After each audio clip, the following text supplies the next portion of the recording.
আসসালামু আলাইকুম ওয়া রাহমাতুল্লাহি ওয়া বারাকাতুহু। সম্মানিত রোজাদার মুমিন মুসলমান ভাই ও বোনেরা, আজ আমি রমজানের প্রথম 10 দিন, রহমতের 10 দিন নিয়ে কিছু কথা বলবো। রমজান মাস মানেই রহমত, মাগফিরাত আর নাজাতের সুবর্ণ সুযোগ। প্রিয় নবী সাল্লাল্লাহু আলাইহি ওয়াসাল্লাম বলেছেন, রমজানের প্রথম 10 দিন রহমত এবং মাঝের 10 দিন মাগফিরাত এবং শেষ 10 দিন হলো জাহান্নাম থেকে মুক্তি।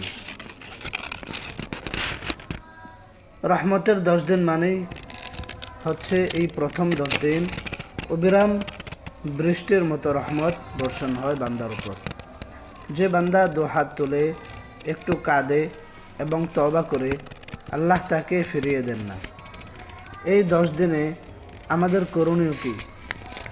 এই 10 দিন আমাদের করণীয় হচ্ছে বেশি বেশি আল্লাহ তাআলার কাছে তওবা ও ইস্তিগফার করা, বেশি বেশি করে কোরআন তেলাওয়াত করা এবং নামাজের মধ্যে মনোযোগী হওয়া।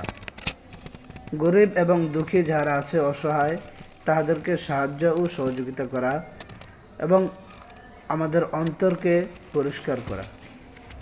রহমতের দরজা সবসময় খোলা থাকে না, আর এই 10 দিন আল্লাহ তাআলা আমাদেরকে তিনার রহমতের দিকে ডাকছেন, হে বান্দা, আমার দিকে ফিরে আসো।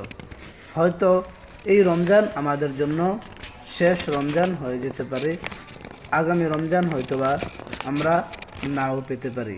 তাই অবহেলায় নয়, অলসতা নয়, বরং আজ থেকেই বদলে যাই। আসুন আমরা এই কয়েকদিন এমন আমল করি যেন আল্লাহ তাআলা আমাদের আমল দেখে খুশি হয়ে আমাদেরকে মাফ করে দেন।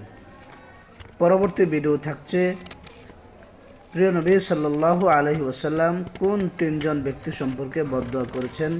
সেই ভিডিওটি দেখার জন্য চ্যানেলটি সাবস্ক্রাইব করে রাখুন।